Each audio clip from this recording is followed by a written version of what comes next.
Olá, sejam muito bem-vindos a mais um episódio do Entrevista Folha. O nosso entrevistado de hoje é o vice-prefeito de Rondonópolis, o doutor Altemar Lopes. Ele, que é neurocirurgião e formado em psiquiatria, conta pra gente um pouco dos desafios da gestão e as ações futuras para a cidade de Rondonópolis. Seja muito bem-vindo, doutor Altemar Lopes.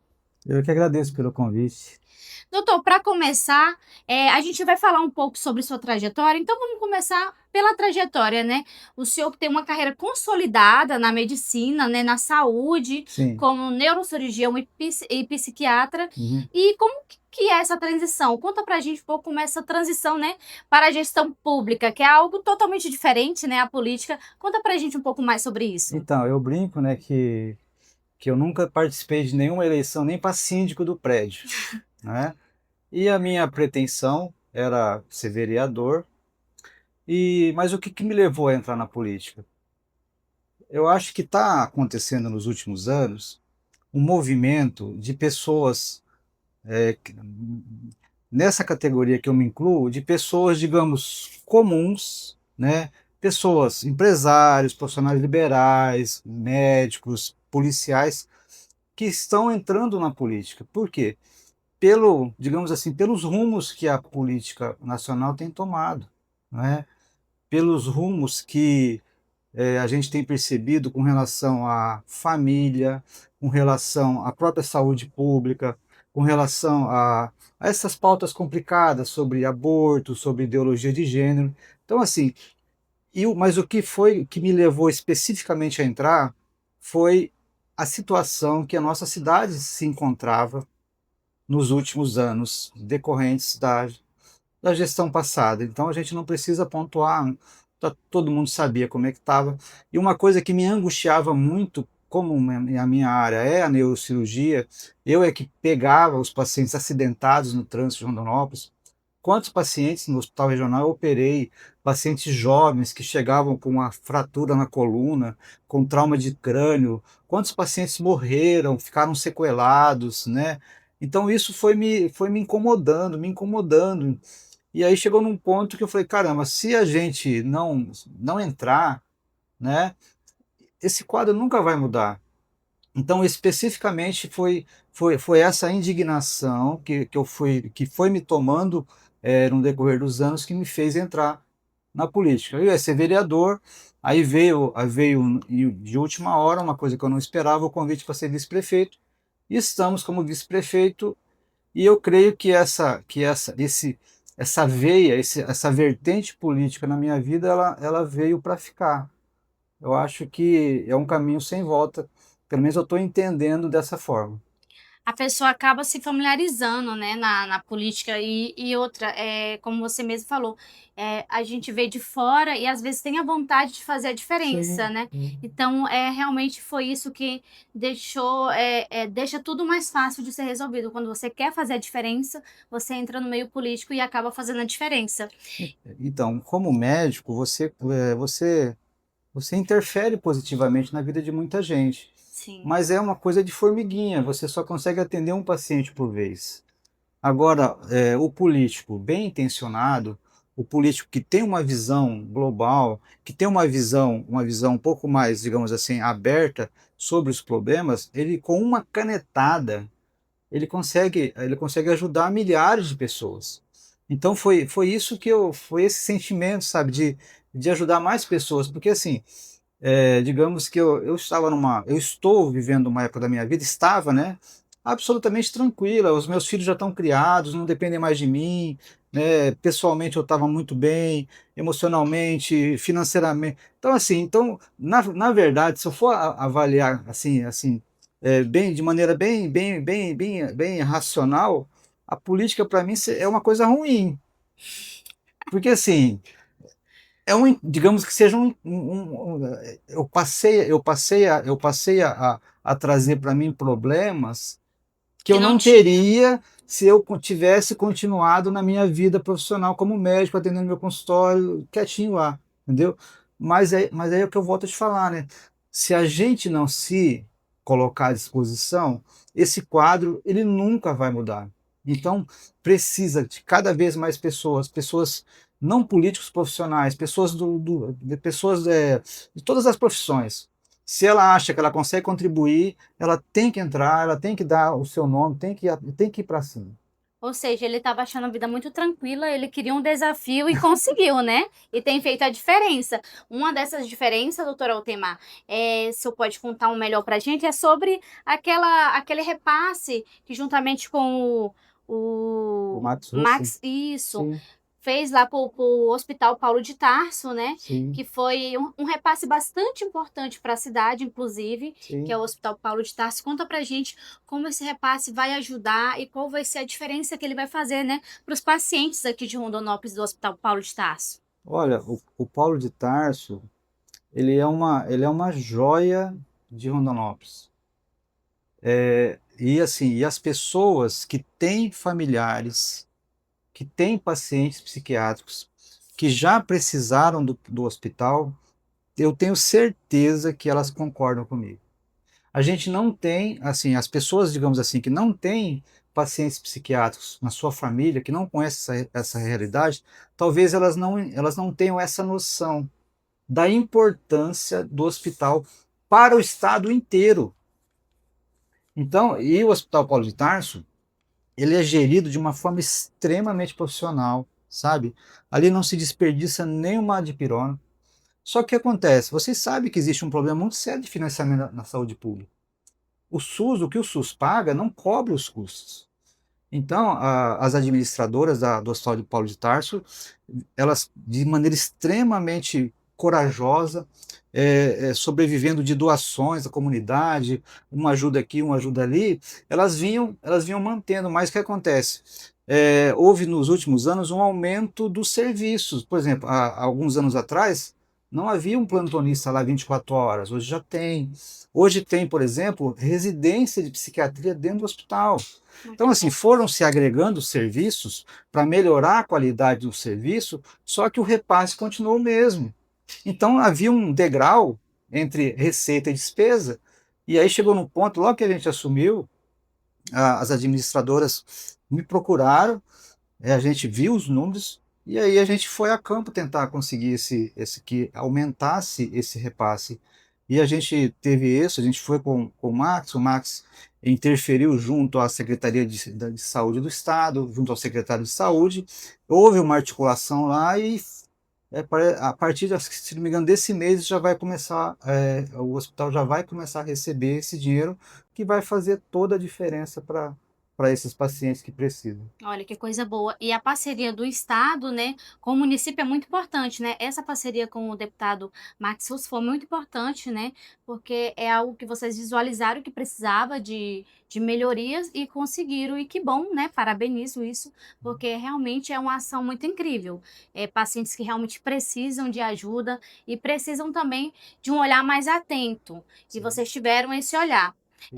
Além do Hospital Paulo de Tarso, tem outras ações diante à saúde que o senhor Então, pode eu tenho, adiantar para a gente? então nós temos várias bandeiras, né? Tem com relação aos pacientes neurodivergentes, né? São os pacientes com autismo, com TDAH, pacientes que têm TOD.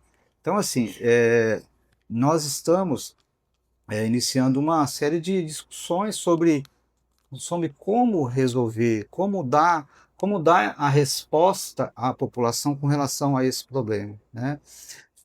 Confesso que não é um problema simples de resolver, porque, de certa forma, é um problema também que foi negligenciado durante muitos e muitos anos, né? Hoje, o município só tem o centro de reabilitação Nilmo Júnior para atender essas crianças e um número extremamente reduzido de profissionais. Então, assim, nós estamos vendo opções, vendo saídas para que a gente possa dar vazão a essa demanda que a gente fez um compromisso na campanha de que as crianças autistas não seriam mais invisíveis diante dos olhos da administração, tá? A semana passada nós tivemos um seminário de autismo na ADNA, e o secretário de saúde ele convocou todos os enfermeiros, os PSFs, o pessoal da área que faz atendimento nos PSFs, tanto é que lotou, eu não consegui, porque eu tava trabalhando em primavera no dia, atendendo criança autista lá em primavera, mas assim, foi um grande sucesso. Então, assim, são essas coisas que a gente tá- que o município, que a gestão está fazendo para que a gente possa dar vazão. Nós estamos encampando também uma outra luta, né, com relação a mobilizar a sociedade com relação ao Hospital do Câncer de Rondonópolis, que é uma coisa que, assim, que as pessoas talvez não saibam, mas Rondonópolis tem um Hospital do Câncer. O Hospital do Câncer ele fica dentro da Santa Casa. E há lá também um problema sério de financiamento, que a gente está se articulando para que a gente possa também ajudar a Santa Casa a equilibrar as contas da oncologia, para que os serviços possam ser ampliados, porque assim, hoje o Hospital do Câncer de Rondonópolis ele atende os pacientes adultos portadores de que a gente chama de tumores sólidos, ou seja, nós não tratamos crianças e não tratamos as leucemias e os linfomas. Então, essas duas características de pacientes, elas têm que ser enviadas para Cuiabá. E assim, e no meu ponto de vista, uma cidade do porte de Rondonópolis, a segunda, a terceira, que seja a economia do Estado, nós não podemos mais assim permitir que os nossos pacientes oncológicos precisem sair daqui, pegar um ônibus e ir para ir ou para Cuiabá ou para ir para outro estado para receber tratamento. Então, assim, isso é uma outra luta que eu já estou me organizando, que vocês vão ver notícias muito em breve Se na Deus mídia, quiser. tá? E vamos fazer uma entrevista falando sobre essas ações. Sim, para que a gente possa. Porque eu dei uma palestra na OAB esses dias sobre o Outubro Rosa, e eu disse que a Santa Casa, a pedra fundamental dela foi erguida no ano de 1971 por homens e mulheres comuns da sociedade, pessoas que entenderam que elas precisavam fazer alguma coisa pela saúde, tá? Então está na hora de nós, enquanto sociedade, também buscar esse espírito que você pode fazer um pouquinho. Cara, se todo mundo fizer um pouquinho, a gente vai conseguir viabilizar o Hospital do Câncer, os nossos pacientes não precisarão mais se deslocar para outra cidade para fazer o tratamento. Muito bom. E é importante isso porque, como o senhor mesmo comentou, Rondonópolis é uma cidade que só cresce a cada dia mais, a Sim. economia é muito boa, então são ações que precisam ser articuladas realmente, que precisam ter na nossa cidade. Sim. E em relação a essas demandas, né, esses pedidos da população, a sua relação com o prefeito, ele dá todo apoio, como que funciona? Sim, o prefeito nos dá todo o apoio, né, toda a estrutura que a gente precise, né? A gente dá sugestões no que a gente pode, né? Nem sempre ele consegue atender, porque, enfim, mas assim, o vice-prefeito, ele não tem uma função definida, né? Se ele não atrapalhar, o prefeito já está de bom tamanho, né? Mas assim, eu tenho procurado dar o meu melhor, eu tenho procurado ajudar e tenho procurado também ajudar, porque assim, o meu gabinete, ele está aberto à população. E a gente tem uma equipe lá que assim, que o gabinete ele não para. Se você for lá, sempre tem gente lá com muitas demandas. E aí a gente ajuda no que é possível, no que a gente consegue desenrolar, em termos de, às vezes tem pessoas muito simples que vão lá porque precisam de um papel e não tem a menor ideia de onde pegar esse papel. Aí o pessoal da assessoria vai, leva e ajuda e tira a certidão e tal. Então assim, o gabinete nesse e é bem engraçado, né, que é o gabinete do vice, ele fica lá embaixo, né? Então, assim, não tem nenhum anteparo, não tem nenhuma pessoa fazendo triagem, não. Ele é um gabinete absolutamente aberto, né? E por isso as pessoas chegam lá, pedem informação, no que a gente puder ajudar, a gente sempre está ajudando a população. Isso é muito importante, né? Ter esse vínculo com a sociedade, ter esse vínculo com a população, que é isso que realmente a população quer, a população gosta, não só em tempo de eleição, não só em tempo de campanhas eleitorais. A população gosta de realmente ter esse vínculo com o vice-prefeito, com o prefeito, com vereadores. E Sim. isso faz toda a diferença, né? Na gestão, em todas as gestões. Para finalizar, doutora Altemar, qual o recado que o senhor deixaria para a população de Rondonópolis, sobre o futuro de Rondonópolis, sobre o que o senhor vai querer fazer daqui para frente? Fala um pouco pra gente. Eu acho que, primeiro eu quero dizer que é uma dúvida que às vezes as pessoas me perguntam: doutor, o senhor ainda trabalha na medicina? O senhor ainda atende? Acho que todo Trabalho. mundo tem essa dúvida mesmo. E eu trabalho ainda, ainda trabalho no meu consultório, trabalho no consórcio, ou seja, eu atendo crianças segundas e quartas lá. Eu atendo crianças em Tiquira, atendo crianças em Alto Garça, atendo crianças em Primavera, em Dom Aquino, em que mais? Pedra Preta. Então, assim, eu atendo muita gente ainda, tá? Porque, assim, você sabe que existe uma demanda muito grande de profissionais para atender crianças, Sim, né? Então, se eu parar de atender essas crianças agora, eu não sei, a situação já está caótica. Se eu parar, vai piorar ainda mais, né? Então, eu continuo atendendo, tá? E eu entendo assim que a nossa cidade ela está tomando uma nova cara, uma nova roupagem, né, com a gestão. A gente pode perceber que existe um clima diferente na cidade, né? As avenidas estão sendo urbanizadas, estão sendo arrumadas. O prefeito está preocupado com a chuva que está chegando, então vamos limpar as bocas de lobo, vamos orientar a população para não jogar lixo, para não entupir o sistema de esgoto, exatamente. porque daqui a pouco o que acontece? Começa a vir a enchente e todo mundo joga pedra. Mas, puxa vida, vamos parar de jogar lixo na rua, porque o lixo na rua ele vai entupir o bueiro. A E população aí faz a diferença a também, né? água não tem para onde ir, Correr. não é?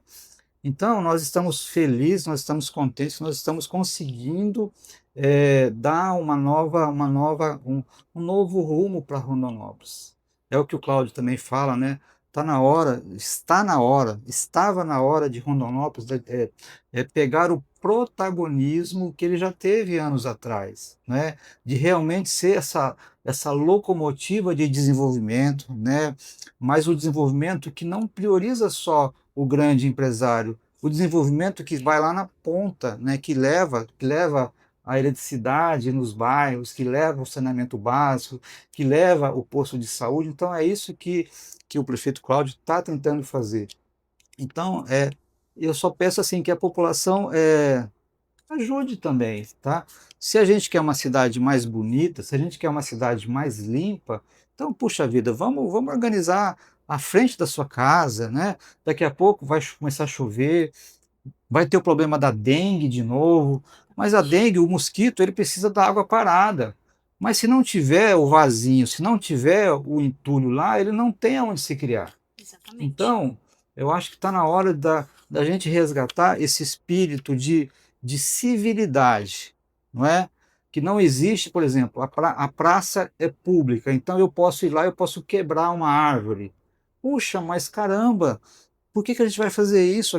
Aquela árvore que foi comprada com dinheiro do povo. Aquela praça, o ônibus que leva as pessoas foi comprado com dinheiro de impostos, não é? E os impostos vêm de onde? Do bolso de cada um de nós. Então, assim, quando você compra um litro de óleo, quando você compra um refrigerante, você está pagando imposto. Então, assim, esse imposto ele vai ser revertido em serviço público, mas o serviço público ele precisa que a população também reconheça que nós Exatamente. fazemos parte de todo mundo faz parte de Rondônia. Se a gente quer uma cidade mais bonita, se a gente quer uma cidade mais arborizada, mais florida, uma cidade mais segura, cada um de nós tem que fazer o seu papel, porque a prefeitura não consegue fazer tudo sozinha. Exatamente, exatamente. A população tem que fazer a parte dela, né?